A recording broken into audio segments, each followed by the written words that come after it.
Boa noite, gente, tudo bem? Enfim, chegamos à nossa última aula do curso Arte Tarsila, do autorretrato ao ovo do Urutu, quem você vê na história da arte. E agora, com uma última aula, nós vamos relembrar um pouco sobre a aula número 1, que fala sobre a década de 1920. Nós paramos no Manifesto Antropofágico, então vamos continuar a biografia dela a partir daí. Vamos também falar sobre a obra Urutu e vamos falar sobre a releitura dessa obra, que hoje vai ser tridimensional, né? Hoje eu tô com um companheirinho ali, o Thorin, e será um prazer levar vocês para essa aula de hoje. Muito obrigada. Já dei um like ali embaixo, não se esqueça de comentar depois, tá bom? Boa aula!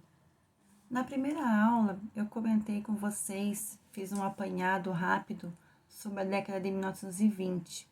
Comentei sobre as novidades, as coisas acontecendo e encerrei falando dessa década, em 1929, falando da Grande Depressão, que teve no mundo todo, né? E essa Grande Depressão foi considerada o pior e mais longo período de recessão econômica do século XX. Este período de depressão econômica gerou um índice de desemprego nunca antes registrado na história. O que estava numa efervescência, num crescimento. Lembram que eu falei do Grande Gatsby?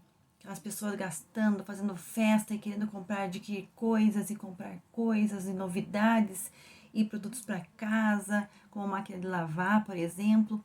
Então, aquela efervescência, de repente, do nada, teve que parar. Então, essa decadência do liberalismo econômico naquele momento teve como causas principais a superprodução e a especulação financeira. Por exemplo, antes da crise de 1929 estourar, os Estados Unidos já ocupavam o posto de maior economia do mundo. Eles já eram. Então, antes mesmo da Primeira Guerra Mundial, a economia americana já possuía índices que comprovavam essa supremacia. E os eventos da guerra só aumentaram, só acentuaram essa posição de potência econômica e internacional dos Estados Unidos. Então, com o avanço da economia americana, ela tornou o país o responsável, prestem atenção, tornou os Estados Unidos responsável pela produção de 42% de todas as mercadorias feitas no mundo. Então veja quantos países dependentes dessa economia americana. A nação também era a maior credora do mundo e emprestava vultuosas somas de dinheiro para as nações europeias e que estavam em reconstrução da guerra. Então essas nações tinham se quebrado na Primeira Guerra, precisavam de financiamento para reconstruir o país e os Estados Unidos era o grande credor de todos esses países. No quesito importação, os Estados Unidos eram responsáveis por comprar 40% de todas as matérias-primas vendidas pelas 15 nações mais comerciais do mundo. Vou falar rapidamente sobre o sentido da especulação financeira, que foi muitas pessoas compravam ações na bolsa. O país estava maravilhoso, então os americanos compravam muitas ações. E esperando que essas bolsas se valorizassem para logo em seguida revendê-las, esse processo fazia com que os valores das ações ficassem cada vez maiores, porque havia muito comprador e criava uma falsa sensação de prosperidade. A continuidade desse falso cenário de prosperidade e superprodução resultaram numa queda da economia americana. Você pense, se a economia americana era responsável por 42% dos produtos feitos no mundo, era responsável por 40% de tudo que era insumo, de tudo que era matéria-prima de importação.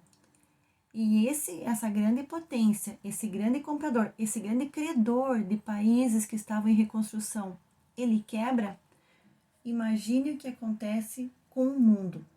Então, essa quebra da Bolsa de Nova York acabou com o mundo, porque todos estavam naquele embalo dos americanos. Eles estavam indo e o resto do mundo estava indo atrás. E com esse problema gigante, aconteceu essa grande depressão e o mundo inteiro teve que parar. Só que, eu não sei se vocês lembram que eu comentei com vocês que aqui no Brasil nós estávamos com a política do café com leite, que teve um monte de revolução, de problemas e tudo mais, e que essa grande depressão, se vocês lembrarem, se reverem a primeira aula, eu falei que nos países pouco industrializados como o Brasil e a Argentina, a perda maior foram para as pessoas, os cafeicultores. E agora me digam, fazendas do que Tarsila do Amaral tinha? Lembra que eu comentei que o avô dela tinha fazendas de café, que o pai herdou e depois ela herdou essas fazendas de café? Então, o ano de 1929 para ela foi um ano bem triste, porque com essa crise ela perdeu as fazendas, perdeu todo o dinheiro dela, toda a fortuna, ela ficou à míngua. E isso foi o começo da tristeza dela.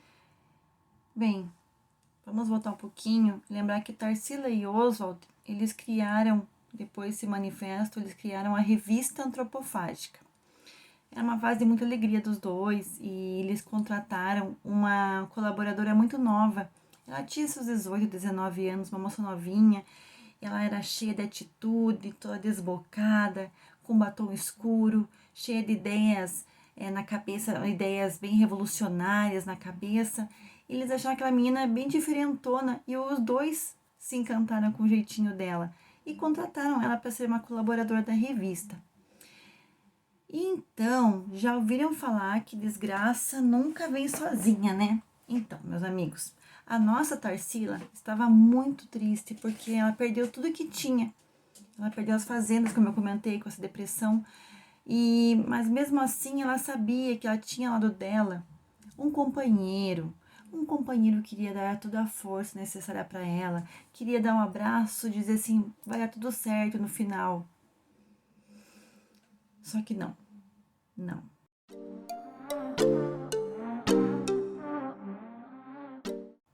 Esse companheiro, o Oswald de Andrade, ele começou a conversar muito com a Pagu. E ela diz que admirava muito os dois, ela admirava muito o casal Tarsila e Oswald. Mas eu sempre falo uma coisa, o que diferencia a admiração da inveja, para mim, é a intensidade. O sentimento é o mesmo. Só que o que diferencia uma coisa da outra é a quantidade de admiração. E logo, Pagu e Oswald estavam tendo um caso.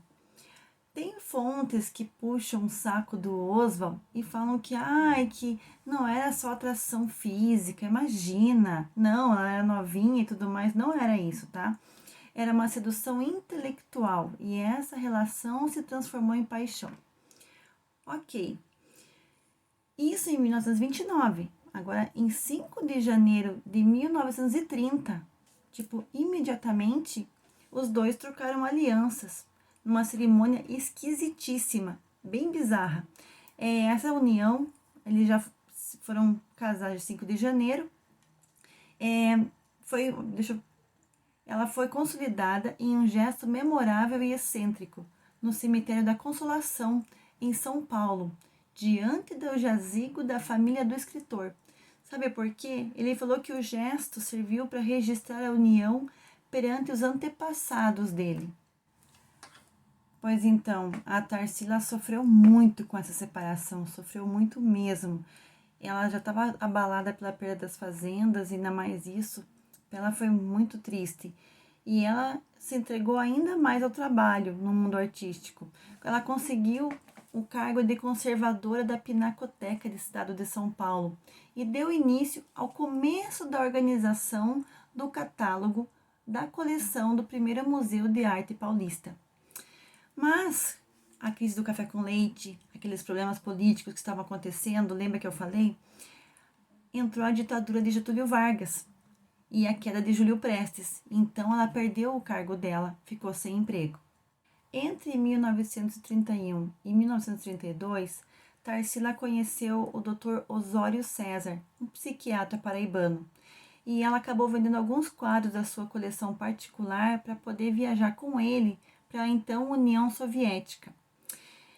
E lá ela iria aprender com o Osório César a se adaptar às diferentes formas de pensamento político-social.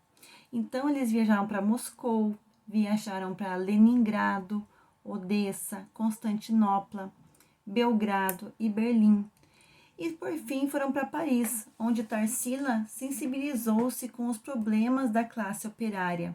Ela não tinha ainda aberto os olhos para a classe operária, então para ela foi um momento de conhecer uma nova perspectiva. Então, mas ela não tinha mais dinheiro, ela não tinha mais dinheiro nenhum, então ela acabou trabalhando como operária na construção civil. Ela trabalhou como pintora de paredes, pintora de portas, e tão logo que ela conseguiu o dinheiro, ela voltou para o Brasil.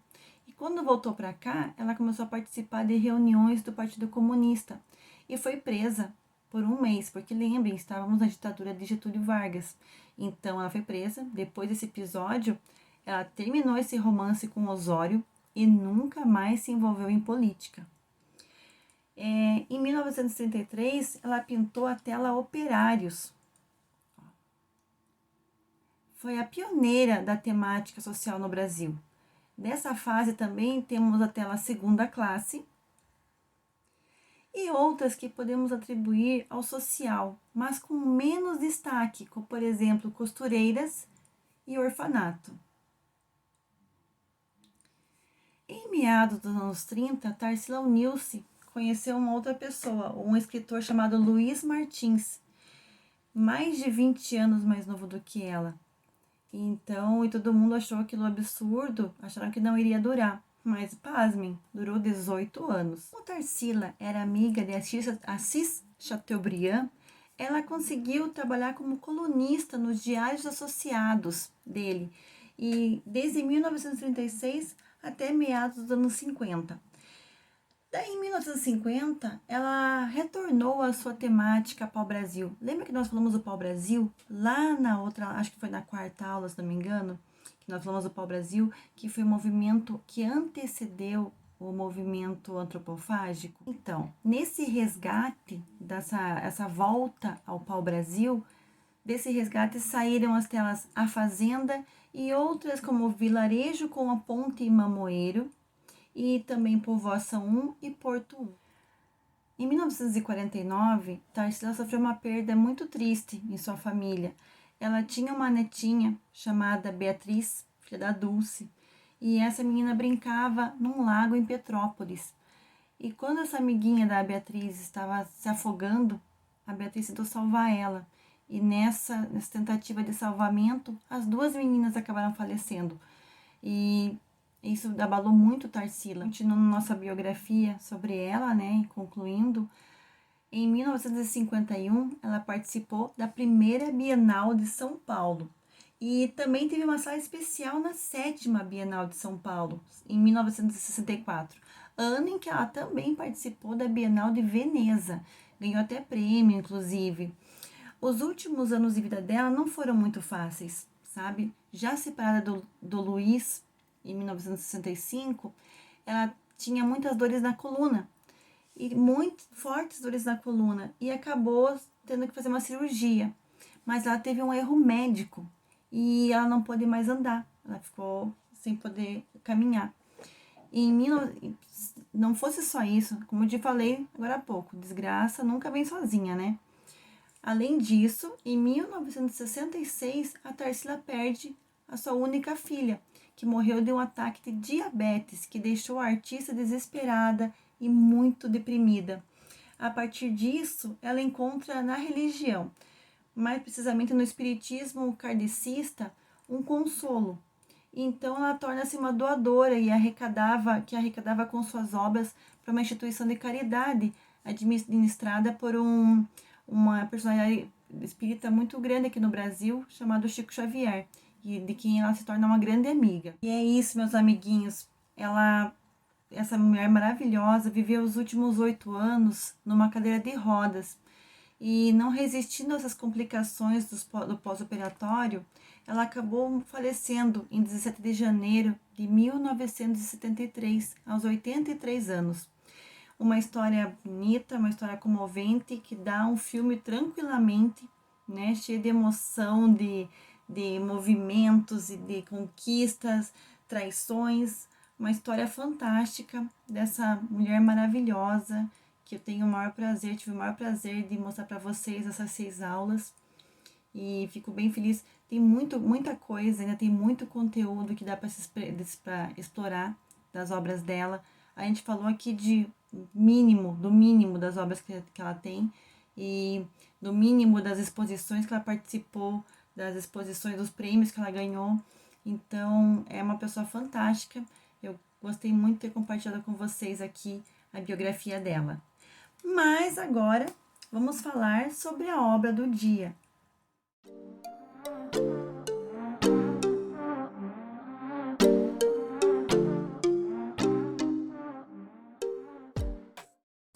Urutu, também conhecida como Urutu Cruzeiro, Cotiara, Cruzeiro.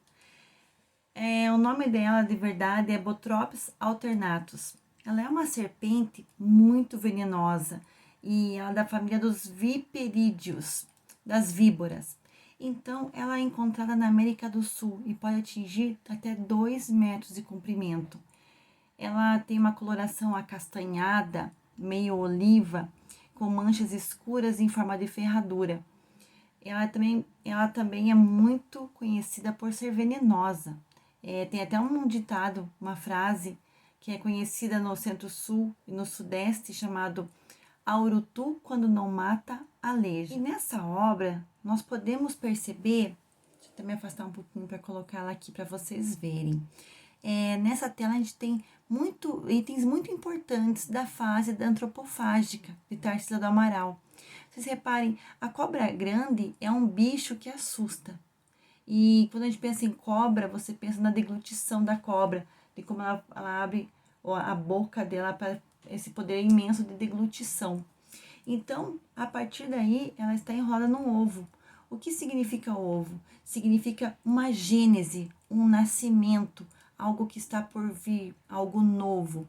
Então, essa é a proposta da tela. É uma coisa perigosa que engole e ela está com um ovo, com alguma coisa nova que vai nascer. Essa obra atualmente pertence ao acervo de Gilberto Chateaubriand e ela está sempre exibida em grandes exposições. Ela é uma das obras assim icônicas também do movimento antropofágico. Agora, o que eu quero ver de vocês é uma releitura dessa obra.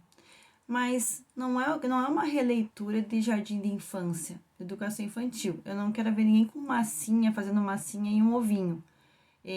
A releitura tridimensional que eu quero é uma coisa diferente, criativa.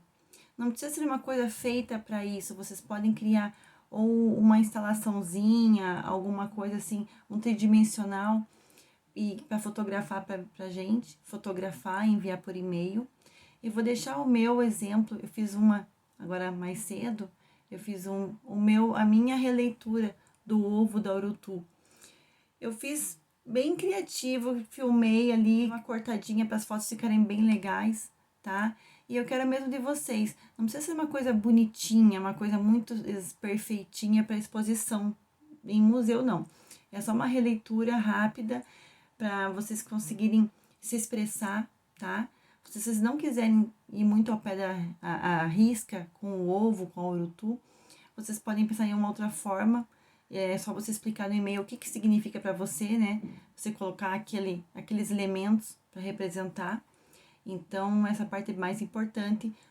Se você vai fugir um pouco da releitura, da risca, deixa explicadinho ali pra gente por que você usou esses elementos, o que você queria dizer com isso, tá? Inspirado em quê? E daí, isso vai ficar bem claro para poder avaliar a sua obra, poder ver a tua criatividade, tá bom?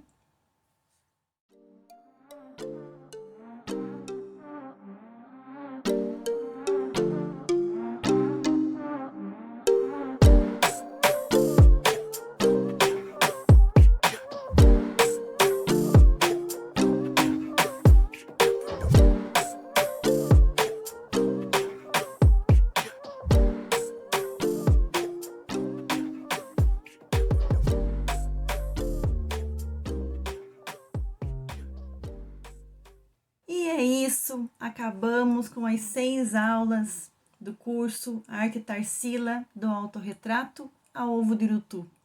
Quem você vê na história da arte? E você, conseguiu ver a Tarsila? Qual Tarsila você viu? A Tarsila mais nova, cheia de ideias, que estava indo estudar em Barcelona? Ou a Tarsila um pouco mais madura, mais conhecedora, com uma fase mais cubista? Ou você viu, então, a Tarsila apaixonada?